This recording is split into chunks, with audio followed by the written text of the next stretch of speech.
यहाँ से तुम्हारा चैप्टर स्टार्ट है, स्ट्रक्चर ऑफ एन एटम, यानी किसी परमाणु का स्ट्रक्चर कैसा होता है, ठीक है, यानी उसका आकार कैसा होता है।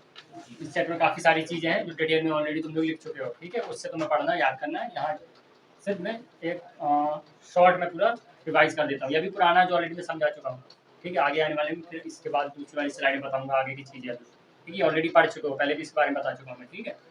तो स्टार्टिंग कहाँ से होती है हमारी स्ट्रक्चर ऑफ एटम चैप्टर की, डिस्कवरी से, ठीक है। डिस्कवरी यानी खोज, सबसे पहले कुछ फंडामेंटल पार्टिकल्स की खोज हुई, ठीक है। अब सब कोई जानते हैं फंडामेंटल पार्टिकल्स कौन कौन से होते हैं, इलेक्ट्रॉन, प्रोटॉन और न्यूट्रॉन, ये आप सबको पता है, ठीक है। इनकी क्या हुई, डिस्कवरी हुई, तो ठीक है। आपको पता है प्रोटॉन की रदरफोर्ड ने की थी, इलेक्ट्रॉन की जे जे थॉम्सन है और न्यूट्रॉन की जेम्स चैडविक ने है, ठीक है। अब खोज इनकी कैसे हुई थी, तो सबसे पहले खोज के लिए कैथोड रे का एक्सपेरिमेंट किया गया था, ठीक, किसका एक्सपेरिमेंट किया था, कैथोड रे का। अब कैथोड रे का जो एक्सपेरिमेंट सबसे पहले किया था वो विलियम क्रूक ने किया था, ठीक है।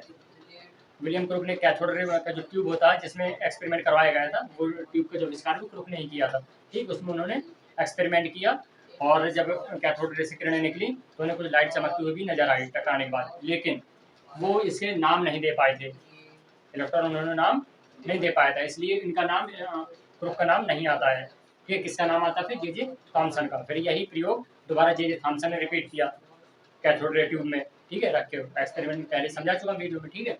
तो वो एक्सपेरिमेंट जब किया गया, जब वहाँ से किरणें पॉजिटिव से नेगेटिव तरफ चली तब उन्हें पता चला, नेगेटिव से पॉजिटिव तरफ चली, कैथोड नेगेटिव होता है, एनोड पॉजिटिव, ठीक है। तो उन्हें क्या पता चला कि ये नेगेटिव तरफ जो भी पॉजिटिव तरफ किरणें आ रही हैं, जिस पता है नेगेटिव पार्टिकल में पाए जा रहे हैं, ठीक है। और नेगेटिव पार्टिकल का नाम जे जे थॉम्सन ने क्या दिया, इलेक्ट्रॉन, ठीक है। उसके ऊपर आवेश होता है कूलाम का 1.6 × 10⁻⁻⁹ कूलाम का, ठीक है। ऐसे फिर कैथोड रे के बाद एक कैनाल रे का प्रयोग किया गया गोल्डस्टीन के द्वारा, ठीक है, बट गोल्डस्टीन उसका नाम नहीं दे पाए। फिर उसका नाम किसने दिया, रदरफोर्ड ने प्रोटॉन नाम दिया। कैनाल रे में भी सेम एक्सपेरिमेंट किया गया था, पर इसमें किरणें क्या थी, कैथोड की तरह एनोड की तरफ से जा रही थी। तो कैथोड में जाने के बाद वहाँ से टकरा के फिर वापस वहाँ पे गई है, पॉजिटिव साइड गई, तो जिससे पता चला कि ये इसमें क्या पॉजिटिव कर्व पाए जा रहे हैं, तभी ये अट्रैक्ट हो रही है। तो ये रदरफोर्ड ने उसका नाम क्या, प्रोटॉन दे दिया। फिर इसमें इलेक्ट्रॉन की खोज, सॉरी न्यूट्रॉन की खोज। न्यूट्रॉन की खोज कैसे हुई, जब उन्होंने दोनों को मास को देखा जेम्स चैडविक ने कि इनका वजन अभी भी पूरा नहीं हो रहा है, तो जरूर इसमें कोई तीसरा पार्टिकल शामिल होगा और वो न्यूट्रल होगा, क्योंकि परमाणु अभी भी न्यूट्रल है, तो इसका मतलब उसकी वजह से रहने से कोई उसके आवेश पर कोई फर्क नहीं पड़ रहा है। तो उन्होंने पता किया कि इसमें न्यूट्रॉन पाया है जिस पर कोई चार्ज नहीं होता, तभी उनमें चार्ज में कोई फर्क नहीं पड़ रहा, बट उसका कोई ना कोई मास होगा, उसका वजन होगा, ठीक है। तो न्यूट्रॉन को चैडविक ने की, ठीक है। अब इसके बाद आ जाती है एटॉमिक मॉडल। जब सबकी खोज हो गई तीनों पार्टिकल्स की, तो उसका मॉडल की बात होती है कि एटम आखिर कैसा होता है। तो सबसे पहले एटॉमिक मॉडल डाल्टन ने बताया था, जो क्लास 10th में भी पढ़ चुके हो गए।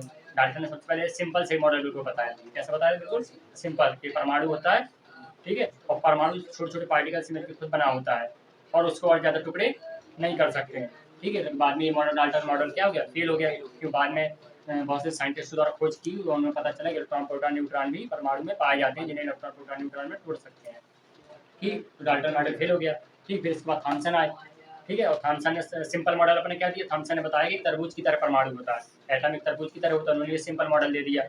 और जो इलेक्ट्रॉन होते हैं वो क्या होते हैं, बीच बीच में बीज होता है, धसे रहते हैं, और बाकी जो लाल हिस्सा होता है उसमें पॉजिटिव चार्ज यानी प्रोटॉन फैला हुआ होता है। सिर्फ इतना उन्होंने बता पाया, न्यूट्रॉन के बारे में कोई जानकारी उन्होंने नहीं दी, क्योंकि आगे चल के ये मॉडल भी क्या हो गया, फेल हो गया थॉम्सन के, क्योंकि एक तो उन्होंने न्यूट्रॉन के बारे में जानकारी नहीं दी और इसके बाद उन्होंने ये भी नहीं बताया कि इलेक्ट्रॉन बीच बीच में धसे होते हैं, जबकि रियल में धसे नहीं होते। इसके बाद फिर रदरफोर्ड आए, जो कि सबसे ज़्यादा एक्सेप्टेड मॉडल यही माना जाता है रदरफोर्ड का, ज़्यादातर 80% रदरफोर्ड का मॉडल माना जाता है, क्योंकि इन्होंने जो एक्सपेरिमेंट किए वो काफ़ी हद तक बहुत सही साबित हुए, ठीक है। इन्होंने गोल्ड फॉइल वाला एक्सपेरिमेंट किया था, याद है, गोल्ड फॉइल समझा चुका हूँ, सोने की पतली पन्नी पर उन्हें अल्फा कणों की बमबारी करवाई थी, ठीक है।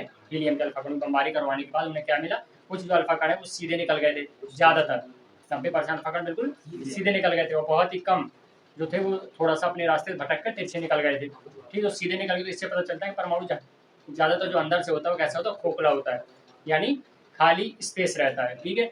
और जो टकरा कर के जो थोड़ा न्यूक्लियस बीच वाले हिस्से से थोड़ा सा नज़दीक से होकर गुजरे, वो अपने रास्ते से भटक गए। इसका मतलब पता चलता है कि बीच में कोई ना कोई एक बहुत ज़्यादा वेट वाला कुछ ना कुछ रखा हुआ है, ठीक है, जिससे वो टकरा कर रास्ते से भटक गए, वो पॉजिटिव है, क्योंकि अल्फा कण भी कैसे होते हैं, पॉजिटिव होते हैं, पॉजिटिव पॉजिटिव को दूर भगाता है, जिससे वो अपने रास्ते से भटक गए।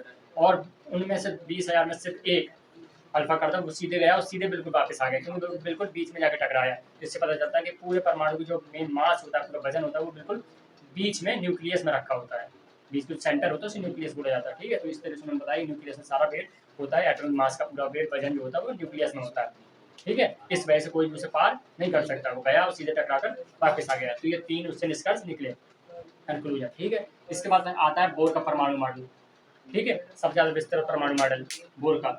बोर ने फिर से और आगे एक्सप्लेन किया, ठीक है। रदरफोर्ड ने उसको और इसके अलावा कुछ नहीं बताया, स्टेबिलिटी के बारे में कुछ भी नहीं बता पाया, ठीक है। फिर बोर ने आगे एक्सप्लेन की रदरफोर्ड ने क्या क्या कमी थी, ये कमी थी कि उन्होंने ये बताया कि बीच में न्यूक्लियस होता है, किनारे किनारे इलेक्ट्रॉन होते हैं, ठीक है। बट इलेक्ट्रॉन यदि चक्कर लगाएगा लगातार, ठीक है, तो क्या होगा, वो एक न एक दिन उसकी एनर्जी खत्म होगी, वो बीच में सेंटर पे न्यूक्लियस में गिरेगा, जिससे न्यूक्लियस बर्बाद हो जाएगा और हमारी चीज़ नष्ट हो जाएगी। बट ऐसा नहीं होता है रियल में, ठीक है। बहुत ही स्टेबल होते हैं इलेक्ट्रॉन, तो ये चीज़ इन्होंने नहीं बता पाई, ठीक। फिर आए बोर। बोर का परमाणु मॉडल क्या था, इलेक्ट्रॉन जो भी अपनी कक्षा में चक्कर लगाते हैं ना, इन्होंने बताया, तो वो एक निश्चित ऊर्जा की कक्षा में चक्कर लगाते हैं, यानी जो उसकी ऊर्जा जिस भी लेवल से है, जिन भी क्लास से मैच कर रही होगी, क्लास होती है ना, पहला कक्षा, दूसरा कक्षा, तीसरा कक्षा के एलिमेंट्स प्रदर्शित करते हैं, ठीक है, ठीक। तो वो इलेक्ट्रॉन उसी कक्षा में चक्कर लगाएगा जिस हिसाब से उसकी एनर्जी होगी, ठीक है। और निश्चित ऊर्जा की कक्षा में चक्कर लगाते रहेगा, ना तो वो एनर्जी लूज करेगा, ना ही लूज करेगा, ना ही अर्जित करेगा, अवशोषित करेगा एनर्जी, ठीक है।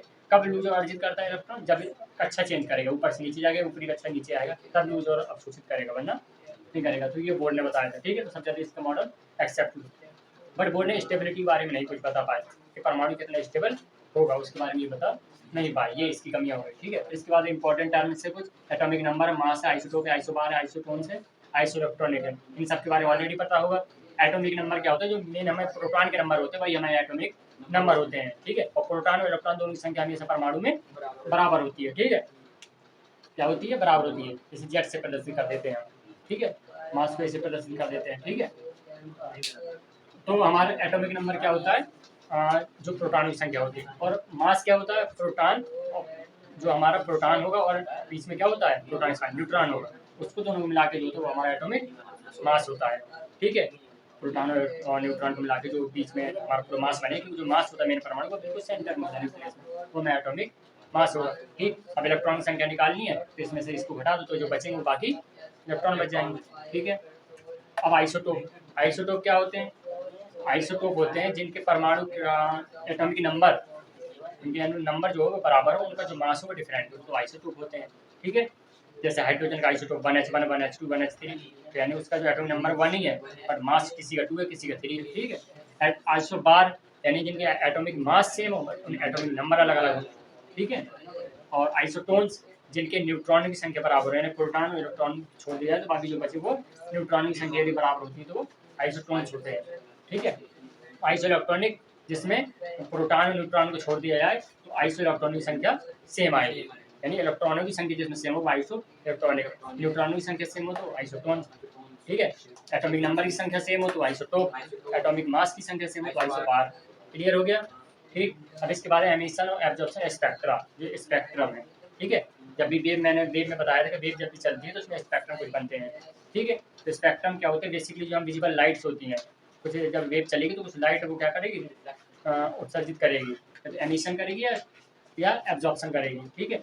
तो उससे स्पेक्ट्रम होते हैं पैदा, यानी लाइट जो चमक दिखाई देती है वो स्पेक्ट्रम है। विबग्योर के बारे में सुना होगा, जो विजिबल लाइट के 7 कलर होते हैं, ठीक है। उनमें से जो स्पेक्ट्रम एमिशन वाले और एब्जॉर्प्शन वाले क्या होते हैं, एब्जॉर्प्शन वाले वो होते हैं जब भी किसी चीज़ पे कोई भी यदि जो हमारी वेव पड़ रही है, ठीक है, तो उससे स्पेक्ट्रम के कुछ जो कलर्स होंगे वो एब्जॉर्ब कर लिए जाएंगे, ठीक है। और एक आध दो कलर जो होंगे वो दिखाई देंगे हमें, पूरे 7 कलर नजर नहीं आएंगे, ठीक है। तो वो हमारा एब्जॉर्प्शन स्पेक्ट्रा हो गया। एमिशन स्पेक्ट्रा क्या होता है कि मतलब बहुत सारे कलर क्या हो गए, एमिशन किए जाएंगे, यानी सब एब्जॉर्ब कर लिया जाएंगे, एक आध दो दिखाई देंगे तो वो एमिशन वाले हो गए, ठीक है। एब्जॉर्प्शन वाले क्या होते हैं, एब्जॉर्ब करने के बाद जो 2-3 नजर आए वो एब्जॉर्प्शन वाले हो गए, ठीक है।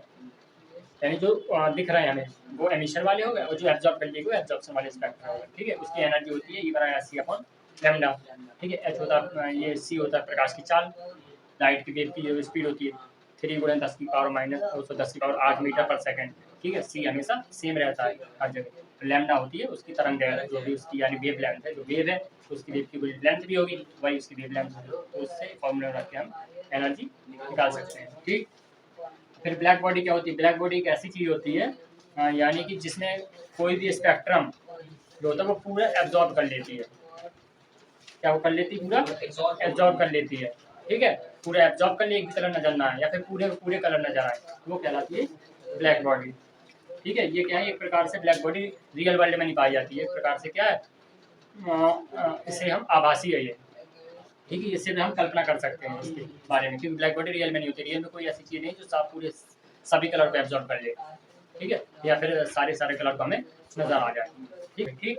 इसके बाद है de Broglie equation. De Broglie ने एक क्वेश्चन दिया था, इससे पहले मैं तरंग वाले मैंने बताया था, जब प्रकाश की जो तरंग है, लाइट है जो, वो उसके दो नेचर होते हैं, एक तो पार्टिकल वाला नेचर होता है, एक वेव वाले नेचर होते हैं, यानी वेव की फॉर्म में तरंग के रूप में भी चलती है और कणों के रूप में भी चलती है, पार्टिकल रूप में। ठीक है, तो लाइट एक प्रकार की वेव है, फिर भी वो पार्टिकल के रूप में चल सकती है। इधर डी ब्रोगली ने सोचा कि जब इलेक्ट्रॉनिक पार्टिकल है तो फिर वो पार्टिकल होकर भी वेव की तरह भी चल सकता है। ठीक है, क्योंकि पार्टिकल जब बहुत तेज मूव करते हैं तो उससे वेव पैदा होती है, जो इलेक्ट्रोमैग्नेटिक वेव कहलाती है, उस दिन मैंने बताया था। ठीक है, तो वही इक्वेशन दी थी, जब इलेक्ट्रॉन में जब कोई भी पार्टिकल वेव की तरह मूव करेगा तो इस तरह से उसकी एनर्जी हम निकाल सकते हैं। ठीक है, लैम्डा वाई होगी तरंग दैर्घ्य। ठीक है, एम क्या होगा, उसकी मास होगा, वी क्या होगी, उसकी वेलोसिटी होगी, एच प्लैंक का एक स्थिरांक होता है, कांस्टेंट होता है। ठीक है, इसको इस तरह से भी हम लिख सकते हैं।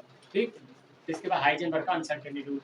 हाइजेनबर्ग ने क्या बताया था, हाइजेनबर्ग ने ये बताया था कि किसी बल्कि मान लीजिए कोई पार्टिकल बहुत तेज मूव कर रहा है। ठीक है, मान लीजिए जैसे पंखा ही समझ लो। ठीक है, ये भी एक प्रकार क्या पार्टिकल है, ये भी एक पार्टिकल है।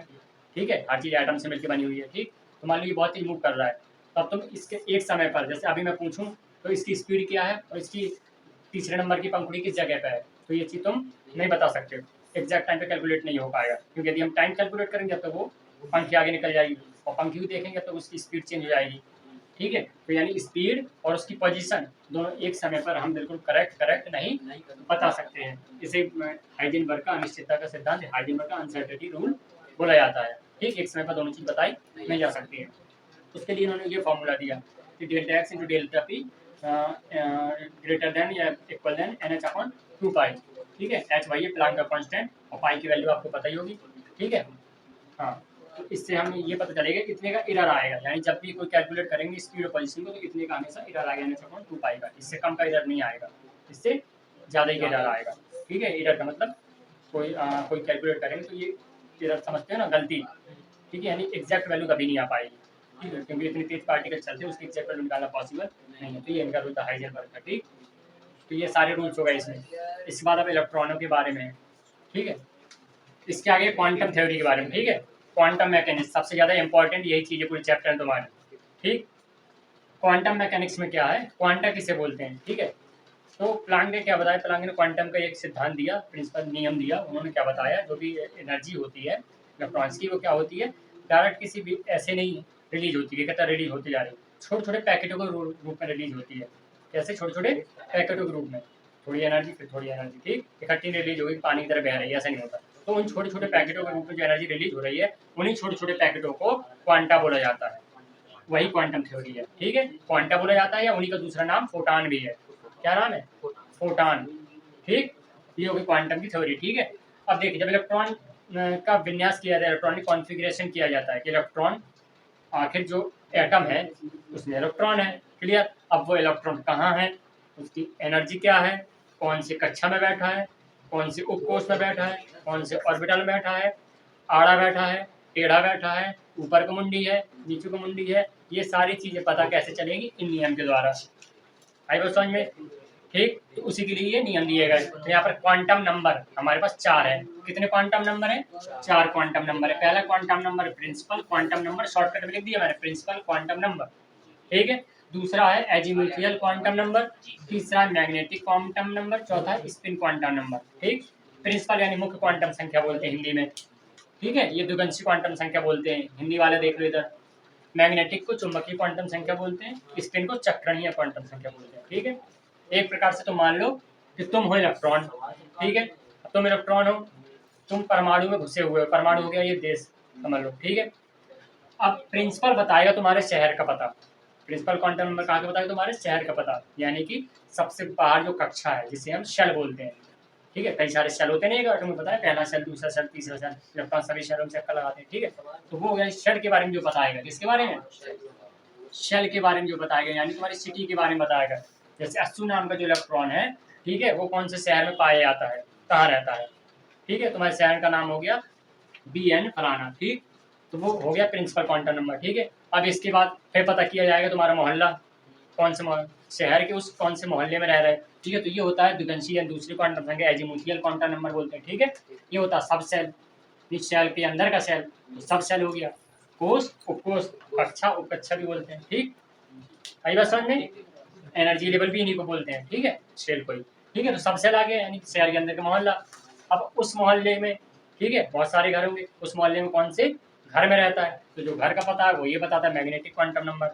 ठीक है, यानी कि सेल, सेल के अंदर सब सेल और सब सेल के अंदर होता है ऑर्बिटल। क्या होता है? ऑर्बिटल, जिसे बोलते हैं कक्षक। ये कक्षा, ये उपकक्षा, ये कक्षक।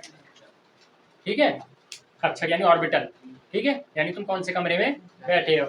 और फिर चौथी यानी स्पिन क्वांटम नंबर यानी चक्रण क्वांटम संख्या। अब अपने कमरे में तुम उल्टे बैठे हो कि सीधे बैठे हो, यानी कि इलेक्ट्रॉन अपने कमरे में सीधा चक्कर लगा रहा है या उल्टा। दो ही चक्कर होते हैं, घड़ी के चक्कर लगाते हैं, या तो ऐसे घूमेगी, घड़ी तो ऐसे ही घूमती है, वैसे ऐसे कभी नहीं घूमती, बता रहा हूँ। या तो ऐसे चक्कर हो क्लॉक वाइज, घड़ी की दिशा में तो क्लॉक वाइज बोलते हैं, और घड़ी की उल्टी दिशा में ऐसे घूमे तो एंटी क्लॉक वाइज। दो ही चक्कर हो सकते हैं इलेक्ट्रॉन, या तो ऐसे ऐसे चक्कर लगाएगा एटम में, या फिर ऐसे ऐसे लगाएगा। ठीक है, तो वही चीज होती है स्पिन क्वांटम। स्पिन कैसे कर रहा है, स्पिन का मतलब स्पिन समझते हो ना अंग्रेजी। ठीक है, तो ये है, तो यानी कि लास्ट वाला क्या बताएगा कि जो 80 नाम के इलेक्ट्रॉन है वो अपनी कमरे में उल्टा बैठा है सीधा बैठा है, यानी ऐसे सर केबल है या पैर केबल है। ठीक, तो ये हो गया स्पिन क्वांटम नंबर। ये चारों क्वांटम नंबर बताएंगे इलेक्ट्रॉन की पोजीशंस के बारे में। ठीक है, पता उसके मोहल्ले का पता, फिर उसके कमरे का पता, फिर उसके अंदर के कमरे में कैसे बैठा वो पोजीशन पता चल गया इलेक्ट्रॉन के बारे में सारा चीज हमें। ठीक है, अब इलेक्ट्रॉन कॉन्फ़िगरेशन कैसे करेंगे, यानी इलेक्ट्रॉन भरने का तरीका। पहली कक्षा में कितने इलेक्ट्रॉन भरे जाते हैं, दूसरी कक्षा में कितने इलेक्ट्रॉन भरे जाते हैं, क्योंकि सभी कक्षा में इलेक्ट्रॉन बराबर नहीं भरे जाएंगे। ठीक है, ये नियम, इसके लिए हमें 3 नियम पढ़ने पड़ेंगे इलेक्ट्रॉनिक भरने के लिए। और उसमें मैंने 10th वालों को समझाया था इलेक्ट्रॉनिक विन्यास, बताया था तुम लोगों को ना, इलेक्ट्रॉनिक कॉन्फ़िगरेशन। जैसे एग्जाम्पल के लिए हमने सोडियम ले लिया जिसमें 11 होते हैं इलेक्ट्रॉन, पहली कक्षा में 2 फिर 8 इस तरीके से भरे थे ना। ठीक है, तो वही चीज़ में कैसे इलेक्ट्रॉन भरे जाएंगे, इसके लिए 3 नियम है तुम्हारी क्लास में, उनकी में नहीं है। ठीक है, 3 नियम क्या है, पहला है आप का नियम, फिर हुंड का नियम, फिर पावली का नियम। 3 नियम है। ठीक है, पहले हम आप के बारे में समझेंगे, फिर हुंड के बारे में, फिर पावली के बारे में। आप का मतलब आओ तो बैठ जाओ, ये ट्रिक है याद करने की, थोड़ा ध्यान समझना। ठीक है, याद करने के लिए आप का नियम क्या है, आप का नियम है आओ और बैठ जाओ। ठीक है, ठीक है, तो आप का नियम कहता है कि इलेक्ट्रॉन सबसे पहले उस कमरे में ढूंढेगा। मान लीजिए 80 नाम का इलेक्ट्रॉन है, वो आया किसी होटल में। ठीक है, होटल में सबसे पहले कौन सा कमरा ढूंढेगा, जो बहुत महंगा है जो सस्ता है, कौन सा कमरा ढूंढोगे, सस्ता वाला ढूंढोगे ना, समझा था कि महंगा वाला ढूंढोगे, सस्ता वाला सबको पहले देखेगा। ठीक है, तो आप बाबू ने यही बताया था कि इलेक्ट्रॉन सबसे पहले कम एनर्जी वाले लेवल पे जाना चाहता है। सबसे पहले जो कम एनर्जी वाला लेवल होगा, कम ऊर्जा वाला स्तर, सबसे पहले उसी में जाना पड़ेगा, जाएगा इलेक्ट्रॉन, ताकि उसे ज़्यादा ऊर्जा की जरूरत ना पड़े। ठीक है, और जब वो भर जाएगा फिर उससे ऊपर वाले ऊर्जा वाले लेवल में जाएगा। ऊर्जा लेवल इन्हीं को बोलते हैं शेल को ही, यानी पहली कक्षा, फिर दूसरी कक्षा, फिर तीसरी कक्षा में जाएगा। ठीक है, आई बात समझ में। तो ये इसके बाद हुंड, हुंड ने क्या नियम दिया था, हुंड को याद रख सकते हैं हम झुंड से। ठीक है, हुंड और झुंड। और झुंड के लिए एग्जाम्पल ले लो, जैसे बस की सीट की तरह, कोई बस में बहुत सारे लोग हैं। ठीक है, अब बस में जैसे लोग आएंगे तो सबसे पहले लोग कैसे बैठते हैं बस में, भीड़ आई तो पहले एक एक सीट पकड़ेगी अपनी। कोई ऐसा होता है कि पीछे की पूरी सीट खाली पड़ी हो, एक में आदमी कोई बैठा दूसरा उसके बगल में बैठ जाए, नहीं बैठता। ठीक है, जब तक पूरी सीट भर ना जाएंगी। ठीक है, बस में ऐसे ही होता है ना, सबसे पहले खिड़की वाली सीट अपनी अपनी पकड़ेगा। आएगा समझ में, तो यही रूल है इसका, हुंड ने नियम दिया। क्योंकि जैसे बस की खिड़की में सब एक एक खिड़की पकड़ के बैठ जाते हैं, तो जैसे इलेक्ट्रॉन प्रवेश करेगा, ठीक है, अपनी कक्षा में सबसे पहले अकेले अकेले बैठेगा वो, जितने भी उसमें कमरे बने हुए हैं। ठीक है, जिस भी होटल में तुम गए हो उसमें जितने भी कमरे बने हुए हैं, पहले फ्लोर में 10 कमरे बने हुए हैं, 10 में आदमी सिंगल सिंगल पहले रहेगा।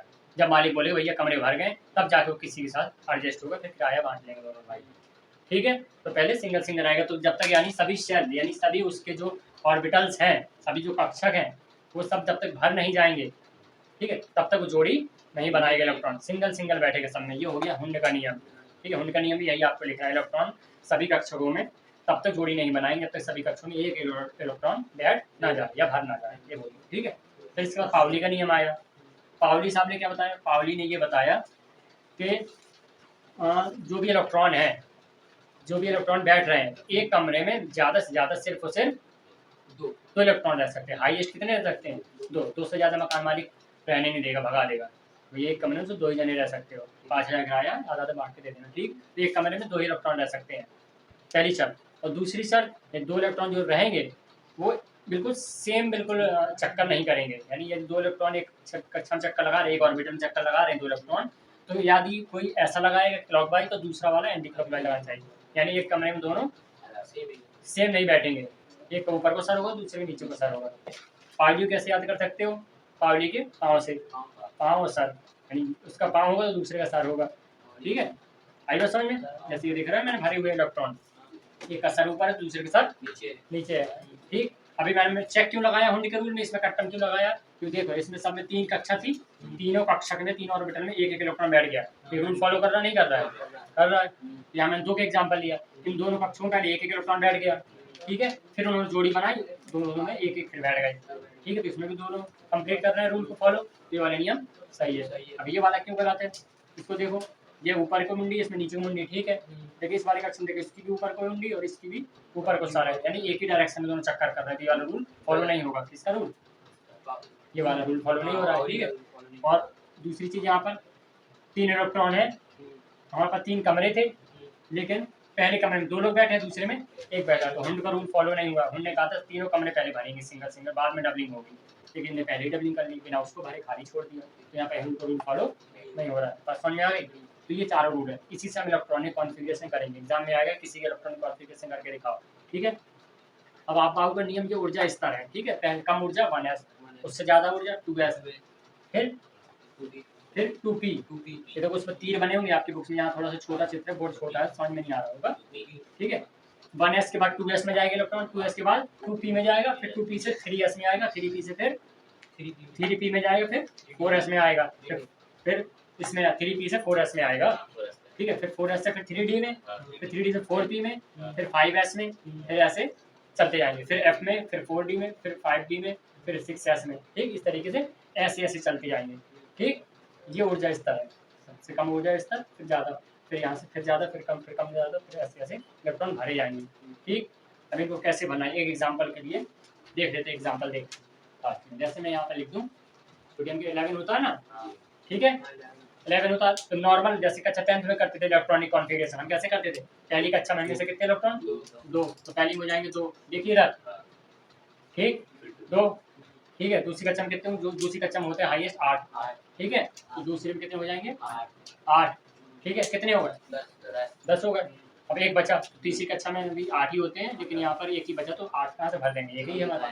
तो ये इलेक्ट्रॉनिक कॉन्फ़िगरेशन नॉर्मल वाला हो गया 281, ये सिंपल वाला कॉन्फ़िगरेशन है, जो कि 9th और 10th में है, ठीक है। यानी प्रिंसिपल नंबर के हिसाब से बस हमने भर दिया कि पहली की क्लास, यानी कि n बराबर 1, यानी ये 1 2 3 भी बोलते हैं सेल को, पहला सेल, दूसरा सेल, तीसरा सेल, या उनका एक नाम भी दिया गया, K L M N ऐसे नाम भी दिया गया। तो पहला यानी K, दूसरा क्लास यानी L, तीसरा क्लास यानी M, ठीक है। तो यानी पहली क्लास में 2 इलेक्ट्रॉन, दूसरी में 8, तीसरी में 1, ठीक है। अभी इनके में 10th वालों में फ्री नहीं है, सब सेल ऑर्बिटल और स्पिन में ये सब नहीं है। अभी ये तुम्हारे में 11th में कैसे भरे जाएंगे, इस रूल के द्वारा, ठीक है। सबसे पहले किस में जाएगा? 1s में, फिर किस में जाएगा? 2s में, ठीक है। अब 1s के लिए यहाँ पे एक चीज देख लो, S P D और F, कितनी चीजें हमारे पास, ये हमारे ऑर्बिटल्स हैं, सब सेल बोलते हैं, ये सब हमारे सब सेल हैं। अब S के अंदर जो ऑर्बिटल होता है, यानी उसके अंदर कितने कमरे होते हैं? S के अंदर सिर्फ एक कमरा होता है भाई साहब, कितने कमरे होते हैं भाई साहब? एक। P के अंदर 3 कमरे होते हैं, ठीक है। ये मकान मालिक थोड़ा सा अमीर है, 3 कमरे को किराए पे देता है, ठीक है। D के अंदर गलत बना दिया यार, यहाँ जगह नहीं बची, 5 कमरे होते हैं, कितने? 5। D के पास 5 कमरे, इसकी बिल्डिंग थोड़ी बड़ी है, ठीक है। F के पास 7 कमरे होते हैं,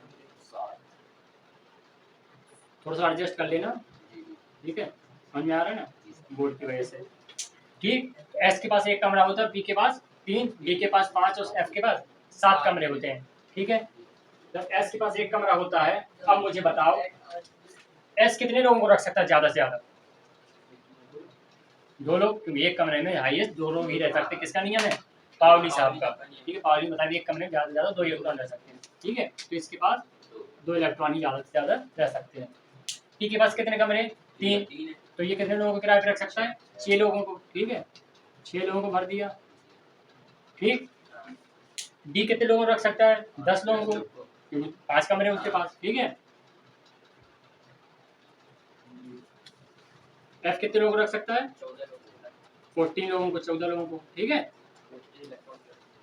अभी मैं ये भर दिए मैंने ऐसे, ठीक है। फिर तुम सबसे पहले एक एक समय भरना, फिर उनकी डबलिंग करनी है, ठीक है। ये बात समझ में आ गई। तो अब देखो इसके पास कितने इलेक्ट्रॉन है टोटल, 11।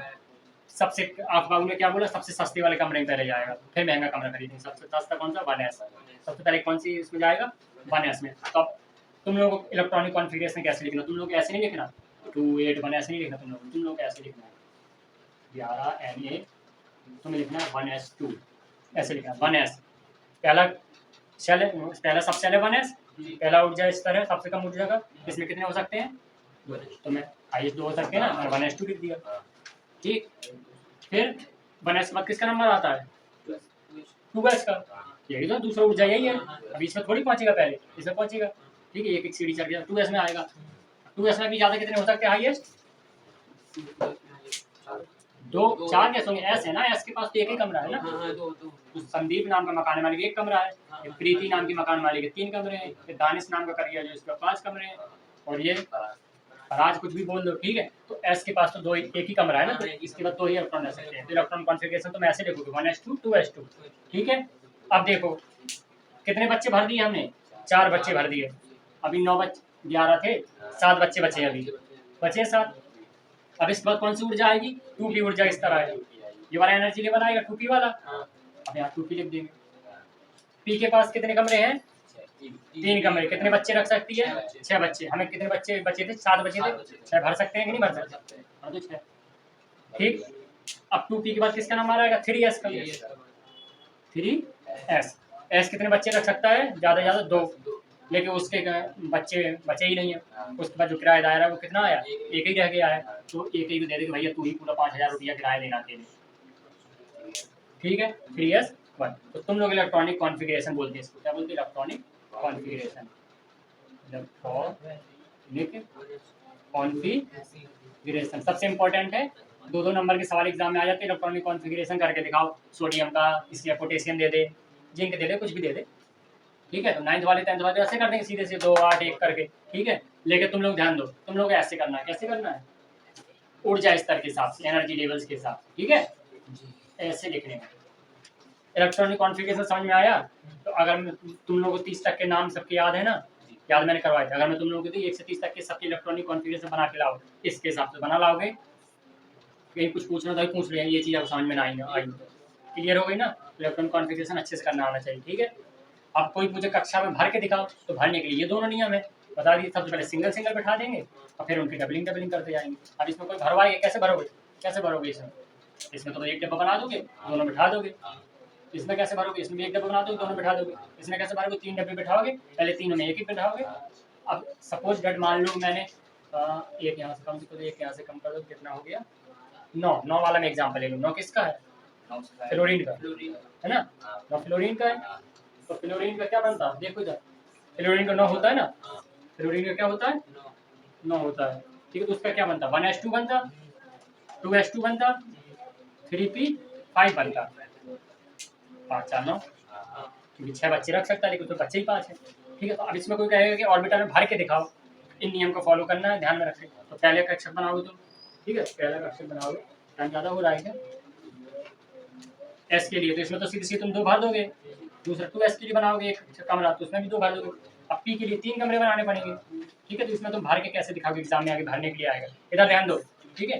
कैसे भर के दिखाओगे, 5 है, 1 2 3, ठीक है। अब डबलिंग करना आप शुरू करोगे, 4 फिर 5, ऐसे भरा जाएगा, ठीक है। आई बात समझ में, ये वाला अकेला रह जाएगा। क्यों अकेले रह जाएगा, क्योंकि उसके पास कमी है, ठीक। तो ये तुम्हें 30 तक के लिख के लाने हैं। अब जब 30 तक के लिखोगे तो 2 उसमें एक्सेप्शन मिलेंगे।